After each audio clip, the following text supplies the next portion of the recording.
Hi, you are watching SightsIn Plus and this is Romesh.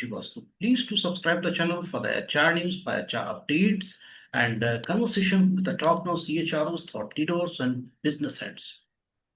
Today we are going to discuss India Skills Report 2025 by Wheeox. And joining us, Mr. Nirmal Singh, Chief Executive Officer of Wheeox. Nirmalji, welcome to SightsIn Plus. And before we start the discussion, also I'd like to know a brief about the Wheeox. What is the Wheeox? First of all, thanks for having me, Romeshji. Uh, Let me give a quick introduction about Wheebox. Wheebox happens to be one of the leading proctored assessment company. It's a purely India-based organization. In September of 2023, the organization got acquired by the largest assessment company globally called ETS. And ETS happens to be an US organization spread across 180 countries globally. And ETS is largely known for its standardized tests called TOEFL, GRE, Praxis, and TOEIC. In this part of the subcontinent, we have been publishing a report on talent demand and talent supply called India Skills Report. This is the 13th edition that we're talking about, which is India Skills Report 2025. Now, India Skills Report is a very unique report and a very credible one because it not only captures the current skill supply or current talent supply in India, it also captures the intent of hiring in the organizations. So if you look at one side, we are looking at the talent supply that is going to come out of the colleges in the higher education and the vocational education. And on the other side, we would be able to predict that what kind of demand is coming for the next year. Now, India's Skills Report 2025 largely spoke about two components. We spoke about that which all countries, if you look at India slowly and gradually is becoming a talent hub for growth. So previously, if you look at till almost 12 to 15 years back, majority of our graduates used to go to US, followed by a couple of European countries. But in last 15 years, majority of learned higher education professionals have moved to Middle East, Southeast Asia, and now parts of Australia and New Zealand and Africa. So if slowly and gradually this whole skill supply range that government of India has looked at, it is pertinent for us to look at which countries would need Indian talent in times to come, and what are the skill supply or what are the skill demand in those countries. That was the area of study for India Skills Report 2025. Point wise, we will discuss these are the part of the report. So, as far as I would like to start the conversation with a disclaimer that I couldn't get the time to read the entire report. Though this is very interesting, this is very insightful, and the best part is that it is talking about the employability, and there is a comparative analysis between 2019 and 2025 and with the employability and skills and skills gap as well you are talking about, and what is the global picture. So that is the very interesting part, how you look at the India's workforce globally. So that is the very interesting part. I was going through the report and I saw a data that in last 6 years, if you look at in 2029, so the employability was around 47%, and now that has increased to 54% employability. So that is 6%, 7% rise in this employability. So how do you see the top employability trends across India's high growth sectors according to your study? So let's divide this question into two parts. One is where are jobs, and second is what is employability. So if you look at last 2.5 years, most of have been talking about artificial intelligence and machine learning and neural networks. So broadly, most of the discussions have moved to the information technology or the analytics or data side. But there are a host of jobs that are coming up, and we all have seen a host of jobs have come up in, let's talk to start with, in the green energy space, and then followed by the logistics, and then now the pharma and the engineering side. Now, if you combine all these four or five odd industries, the jobs in these sectors have phenomenally grown over a period of last 5 years. And when I'm saying this, I'm talking about pre-COVID era and the post-COVID era. Now, one of the jobs that have captured the market phenomenally is the retail sector. So in last 5 years, the retail organizations in terms of sales and logistics and infrastructure, along with the IT side of the retail, which is data analytics, data planning, all of them have grown phenomenally in the job sector. Now, let me talk to you about the other part of the whole job scenario, which is employability in the candidates. Have the candidates moved up to the job? So, if you look at the whole job spectrum, is around two major domains. One we call the fresher population, which is hitting the market. It means people who are just coming out of the colleges or the vocational education or professional education. Let's, for example, a business school would be a professional education, and and then people who are lateral. It means they are working somewhere and they move to other jobs. So these are the two large spectrum of the jobs that we're talking about. In last 5 years, one new sector has come, new silo of the job has come called the gig economy. It means I don't want to be the part of the formal sector. I am not looking at a provident fund or a casual leave and whatever the formal sector would talk about. I would like to work according to my own needs, and I would like to be paid as high as possible. So the start of the gig started with the whole set of digital infrastructure, which is designing, managing data, data analytics, and then lastly it moved to the whole influencer program, which means people saying, I can sell what you want to sell using my own persona or using my own followerships. So that was the part of the digital influencers category that we moved on. And then the advent of Ubers of the world, Olas of the world, and finally moving to Sectors and Blinkits and delivery and all of them. That's a new logistic infrastructure that got opened up for the gig world. Now, all of them, if you look at a formal and informal, we call, a lot of us will call a temp job, a perm job, and a gig job. Now, India's skills report largely looks at very focused the first level of job. It means people who are passing out of the college. Now, here we have seen challenges because every and all of us would recognize this, that every 2 3 years a new trend is coming up. Colleges are not able to adapt to those changes. For example, if you look at 5 years back, all of us have been talking about cloud. So is your platform on cloud? Is your company on cloud? So we said, can we have Azure certified people? Can we have AWS certified people? In last 2.5 3 years back, most of the organizations have been started talking about metaverse, saying, do you have your product moved on metaverse? Then it came the whole of crypto world. They said, how do you move network to network? How do you pass data one to the other place? And last 2 years, largely 2022 onwards, we have been talking about artificial intelligence and the advent of artificial intelligence. And next 2 years, you will see most of the discussions would happen around quantum or semiconductors. Now, so it means colleges would not be able to catch up the pace that the trends are moving on. So what do you do? Colleges, if you look at the jobs, have definitely the kind of jobs have been swindling around. Colleges have to identify the base. Where what do I do to ensure that the new products just keep on stacking up, but the bases have to be ready for our candidates. When I say base, what does it mean?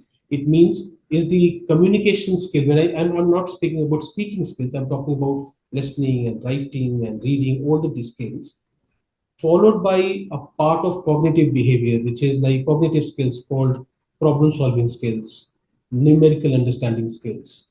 The third part is workplace behavior, learning agility, adaptability, interpersonal skills. And fourth part happens to be something called future skills, because future skills something which gets changes. For example, today when we are looking at this year, we are saying, is cybersecurity a new trend that is coming up? How many jobs would come in cybersecurity? Is ethical use of AI will become a hype word in times to come? Or for a matter, green energy will become a hype word in times to come. Now that's under the future skills. So if you look at the base, organizations, the institution campuses have to work on base. How am I promoting communication skills? How am I promoting cognitive skills? If I give candidates thinking skills, they would be able to adapt and get new skills very faster. This is what India Skills Report evaluates for all the institutions in India. Right, right. So apart from these digital skills, IT skills, maybe when we are talking about this technology part, artificial intelligence, machine learning. So apart from these other sectors, those what you have highlighted about, that is the energy sector, logistics, pharma, and retail sector. Here we see a lot of jobs which are coming by this 2025. You have also mentioned about the gig economy, and your report also highlights that the gig economy is projected to reach around $455 billion by next 5 year, 2030. So how do you see this gig economy job market? And who would be? It means only blue collar, white collar. That would be also the part of how do you see the growth in gig economy, in gig workers? Interestingly, Ramesh, two things have happened, and all of us have been uh, absolutely looking at this whole trend. When AI came, all of us were, and when AI came, I'm saying 3 years back and 3.5 years back, all of us were talking about in all the conferences that we used to go, we used to talk about, what robotics is going to take control. The logistics, the whole of Amazon's logistics and warehouses, robots are going to take control. It's a blue collar economy which will get affected by AI first. And we were very gung ho about it. And now if you look at even to the extent of large organizations replacing or asking thousands of people to go, they are mid and senior level people. So white collar job have been impacted by AI. Now, question is two things are going to happen in the AI. Before I come to the gig thing, two things are going to happen in AI. One, artificial intelligence as an intelligent piece of software would get embedded to hardwares. So you would see things that could we call in our terms we call IoTs, but in terms of things, but largely we would see a new advent of technology in next 2 to 3 years, where most of the hardwares would automatically work for themselves. It means you don't need people to operate them at a larger level. A couple of large manufacturing companies have started doing that, but they are not artificially, they are not trained. So it means you got to program, and whatever the hardware has been programmed for, the hardware does. For example, paint has to happen at 7 o'clock, between 7 to 9 at these many sets. They would go and paint themselves, but they don't think by themselves that which paint to be used if the sales has gone up for a certain amount of cars. So that is where our Internet of Things would work out, where paint hardwares would automatically think because the red cars have moved in June, the more and more the only red cars would be painted in the month of June. No one will be instructing them how to do that. In the white collar thing, we have seen, especially in last 3 months, we have seen two changes happening. One, the leadership, it talks about AI, the leadership thinks about AI, but they're not actually inculcating AI in their own work domain. So what is happening? Companies are getting more smarter and smarter because of their external pressures and market pressures. The first one to be impacted is not the freshers. First one to be impacted will be leaders and the mid-tier level. It means just to tell you a context, the data analytics and the data presentation, practically you don't need anyone today to do that. If you train enough AI, practically you don't need to do that. What happens to those jobs? Practically you don't need them from a very meta perspective. I'm saying you don't need them. So organizations have to be very calculated. They have to look at that AI is not only a buzzword, it's actual. And hence we got to train our people, or people got to train themselves to move up to that job. Coming to gig, now gig is a very interesting thing that we are doing. When we talk to ministries and when we talk to other places, we have found that they're talking about can we bring social uh, lot of social component, or where we can look at in the gig economy. So what does it mean? It means can we ensure that there's a provident fund in the gig economy? Can we ensure there's a certain number of leaves in the gig economy? Can we ensure there is an insurance and then there is a mediclaim for the gig economy? Now, if you look at that perspective when it happens, practically most of us would like to move into gig economy if there is a kind of social security being added to that. What does it mean? I have I earn that much.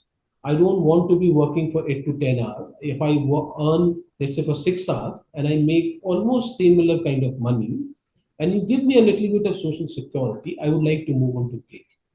Now, if you look at, if that keeps on happening, the first thing that would happen is the gig economy would grow, because even organizations would be happier to not have permanent roles, and say, I would need you when I need you, or you would need me when I have jobs. Now, that's the optimal way to look at gig economy in future. But is that so simple? No, it's not so simple because of two factors. One, people are little unsure of their future. So they would look for something which is little secured, certain date of money coming in. So it will take some time. But most of the bigger economies where we have seen the IT jobs or the jobs that don't need 8 to 10 hours of working, they have started going gig. Look, look at a couple of websites that purely gig websites, and we have seen 3600% growth in the number of people who are applying for those opportunities. Now, if that keeps on happening, it means there are demand, and people are saying, I don't need to pay for a UI UX designer for 8 hours a day, for 30 days a month. I would need that person only for 6 hours in a month, and I would be able to do that. India will take some time, and but definitely India, being a part of the global economy, will move to gig. A lot of jobs will move to gig. Right, right. So, gig economy, yeah, government is also taking a lot of initiative. If you look at the labor code 4, which is designed by the government, so there are certain provisions. They're talking about the social securities, and how they will look for the social securities, and as you mentioned, the insurance part, mediclaim part. So, yeah, companies are trying, especially those who are hiring the big number of people, they're trying to provide them the insurance part. But still, yeah, as far as the attraction is concerned, so definitely everyone is looking for the permanent kind of a job. So that attraction, how the companies can look into, that is a challenge for the companies, no doubt. Now coming to another very important fact which you have highlighted in your report, that by 2025, by this year, the India's workforce is expected to account 40% of the global skilled workforce. So that is how do you see this picture? Means 40% there will be Indian in the world as a workforce. Let's look at from this perspective that uh, percentage is a very confusing word. Percentage and average, these two are very confusing mathematical words. So the first thing is, how many people India is training in this skill space? That's number one. Second is, how many people study in formal and informal education in India? And third is, how many people are actually joining these jobs in India or outside India? Now, India being the largest producer of higher education students, combining with vocational education, the percentage of people coming out, it definitely would be high, because combining, if you look at, almost 4.5 million graduates are passing from each year. I'm not saying higher vocational education. And then apart from, I mean, when I say vocational education, it will be ITIs and diplomas and others. And then there is a parallel skilling system happening through Ministry of Skill Development and Entrepreneurship, where they are training lakhs of people each year in a short and a long-term skilling programs. Now, if that is the percentage of, if that is the total number of absolute number of people passing out, almost 10 out of 10, 4.5 students would be from India. Now, does that mean out of 10 jobs would come to India? I mean, that no, that's not the picture. That's not the picture, because one is India training for itself or India training for the world. These are very two different dynamics. So, for example, let's look at one of the very new initiatives that the government of India is doing with Japan and Israel, wherein huge amount of candidates have moved to Japan, after learning the Japanese language, and a good number, not huge, but good number of students moved to Israel for in the construction space. Now, and this is only 6 7 months back I'm talking about. So this is called India preparing for the world. It means I am the producer of skilled talent. Wherever you need, you tell me, and I would be able to do that. Let's look at how many students go for higher education outside India to either learn and then take up a job there or straight away move there. The Ministry of Labor comes up with a report saying how many people immigrated for jobs outside India. Also, the TOEFL and the IELTS tests are the biggest indicator of saying how many students move to higher education in India. These two spectrums have definitely gained high. For example, just to tell you, last year, our TOEFL tests, where students took the test, were the highest from India. India and China happens to be one of the two largest producing TOEFL students. India overtook all of these other countries last year from the TOEFL perspective, test of English as a foreign language perspective. Now, what does it mean? It means that students and the people who are trained plan to go outside and work for them. In only challenge that I see that we are not training students for the world. We are training for India, and the jobs are not able to catch up the kind of training that we do. So that's the challenge, and we have been recommending Ministry of Education and Ministry of Skill Development and Entrepreneurship that identify where are the jobs outside India and train for the world. You may not be able to push all people, but definitely Ministry of External Affairs and Ministry of Skill, both of them have been working, saying how many students can go out and we can supply these students outside of India. So yes, 40% of the people who are skilled globally come from India. But would that mean that 40% of the jobs globally would come to India? No, it doesn't mean that. No, you have also, addressed the point of the skills gap, that how the government and these initiatives can work together, and with the educational institute, how they can work together to bridge this skills gap.